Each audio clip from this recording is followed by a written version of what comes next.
Commodity बाजार पर नजर डालें तो अमेरिका में भंडार बढ़ने से कच्चे तेल पर गिरावट दिखाई दे रही है। अंतर्राष्ट्रीय बाजार में कच्चे तेल का दाम करीब 1% नीचे आया है। इसका असर आपको घरेलू कारोबार पर भी दिखाई देगा। भारतीय बाजार में 21 पॉइंट की गिरावट के साथ फिलहाल कच्चा तेल ट्रेड करता हुआ। दरअसल कल एपीआई की रिपोर्ट आई थी जिसके मुताबिक अमेरिका में कच्चे तेल का भंडार करीब 90 लाख बैरल बढ़ गया है और आज शाम ईआईए की रिपोर्ट भी आने वाली है। वहीं लंबी छुट्टी है, उसके पहले आप देखेंगे पूरे बाजार पर उसका असर है। सोने पर भी आप दबाव देख रहे हैं। आज घरेलू बाजार में सोना करीब 200 रुपया टूटा है। अंतर्राष्ट्रीय बाजार में फिलहाल ये करीब $1235 के नीचे का स्तर देख रहा है। इस बीच डॉलर में तेजी आने से रुपए पर हम दबाव देख रहे हैं, वहां पर प्रेशर है। $1 की कीमत इस वक्त 66 रुपीज 80 पैसे के पार है। वहीं एग्री कमोडिटीज की बात करें तो चीनी हॉलीडेज का सीजन, तो चीनी में आज भी तेजी जारी है। भाव 3,500 रुपए तक पहुंच गया है। हम सब मीठा खाना चाहते हैं लेकिन इस बार मिठाई थोड़ी महंगी होने वाली है। हमारे साथ इस वक्त एंजल कमोडिटीज के नवीन माथुर जुड़ रहे हैं। नवीन, स्वागत है आपका। सबसे पहले बात करेंगे सोने की, क्योंकि फिर से कुछ दबाव दिखाई दे रहा है, नेगेटिव जोन में दिख रहा है। इस साल के रिकॉर्ड स्तर से इसका दाम करीब करीब इंटरनेशनल मार्केट में $35 नीचे आया है। लंबी छुट्टी है अब, तो क्या करना चाहिए इस वक्त? क्या आपको लगता है दबाव और बढ़ेगा? मुग्धा, बिल्कुल सही कहा आपने। कुछ हद तक डॉलर इंडेक्स के जो एप्रिसिएशन हुआ है उसकी वजह से हमने दबाव देखा है। $1235 लेवल्स जो हैं वो इंटरनेशनल मार्केट्स में चल रहे हैं और अगर इंडियन मार्केट्स की बात करें तो तकरीबन 28,800 और 900 के बीच के भाव हैं। मुझे लगता है जो कल इंसिडेंट हुआ है ब्रसेल्स में बॉम्ब ब्लास्ट, उसकी वजह से कल हमने देखा था कुछ हद तक तेजी आई थी because of the safe haven demand, but आज थोड़ा सा प्रॉफिट बुकिंग है, उसकी वजह से 200 रुपए के आसपास जो है नीचे के भाव चल रहे हैं कल की क्लोजिंग से। पर बाई करके ही चलना चाहिए। ओवरऑल ट्रेंड अभी भी थोड़ा सा बुलिश है। अगर इंट्राडे में किसी को ट्रेड करना है गोल्ड में तो बाई करके ही चलना चाहिए। बाई की रणनीति रखनी चाहिए इंट्राडे के लिए। अप्रैल जो M6 का कॉन्ट्रैक्ट है वो तकरीबन 28,800 के आसपास बाई करना चाहिए। स्टॉप लॉस जो है वो 28,700 का लगाए और ऊपर की तरफ जो टारगेट्स हैं वो तकरीबन 29,000 तक के देखे जा सकते हैं। Although as you said the markets are little lukewarm with respect to the holiday season coming up.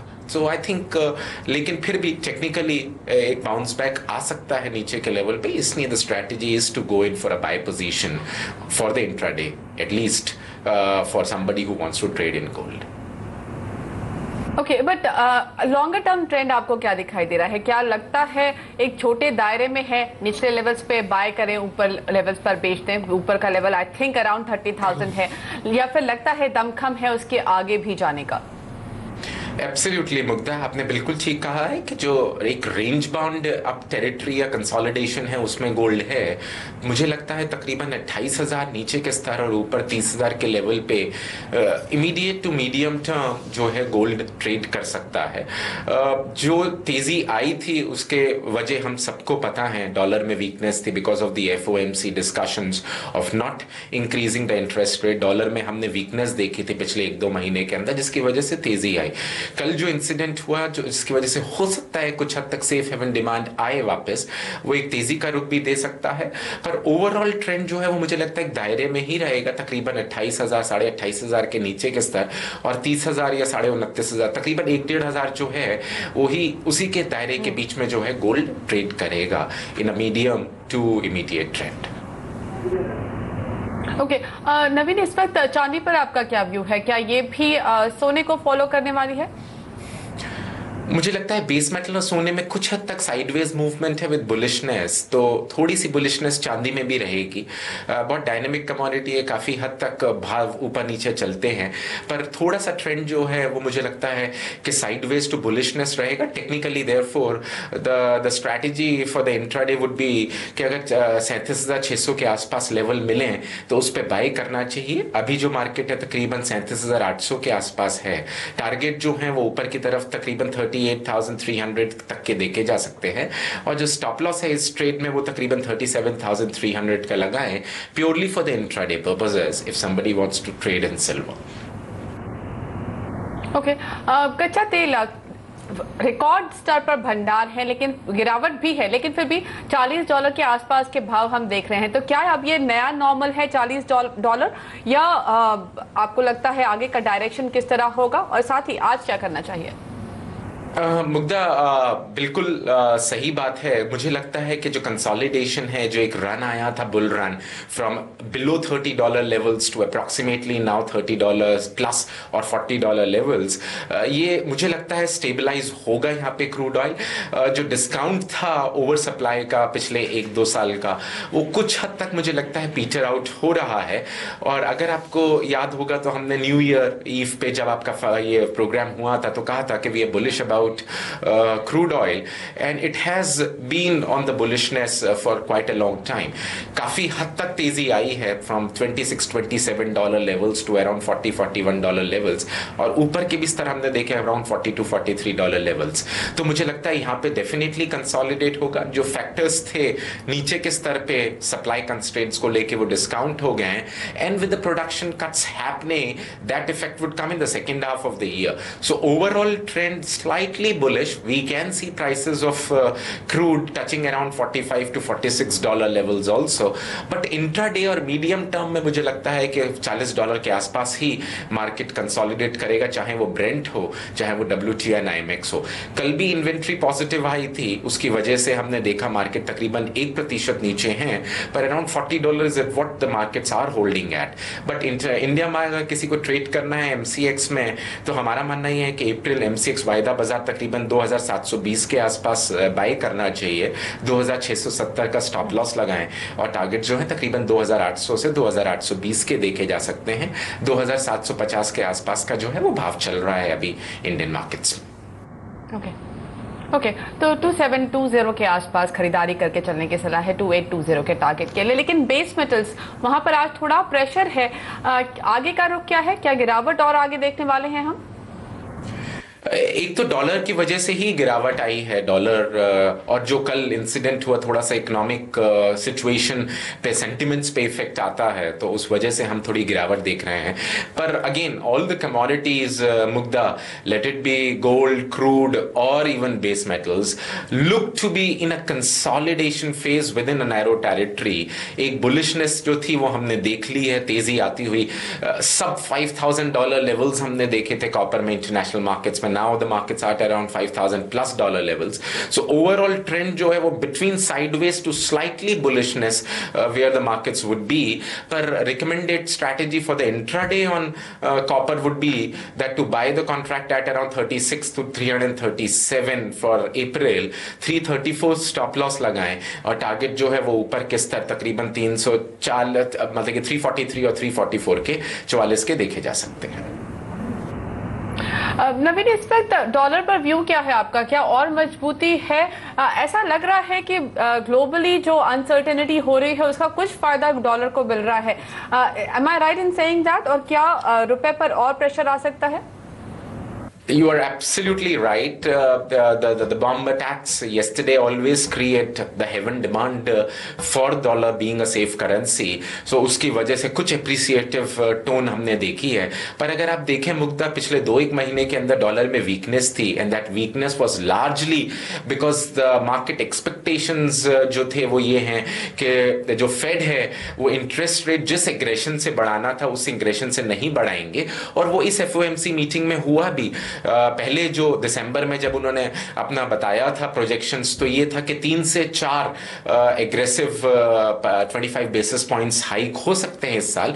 पर दे हैव मतलब कि they have now said that they will do only 2, most probably seeing the economic conditions of the global economy. So उसकी वजह से एक weakness आई dollar में, और हमने देखा रुपये में अप्रिशिएटिव मतलब कि थोड़ा सा अप्रिसिएशन आते हुए $1-1.5 का। अब कल जो हुआ उसकी वजह से दोबारा से सेफ हेवन डिमांड आई है डॉलर में। इसकी वजह से कुछ हद तक इंडेक्स जो है वो तेजी पे है, डॉलर इंडेक्स, और हम उसी का दबाव देख रहे हैं। इंडियन मार्केट्स में रुपी वीक है तकरीबन 15 से 20 पैसे के आसपास।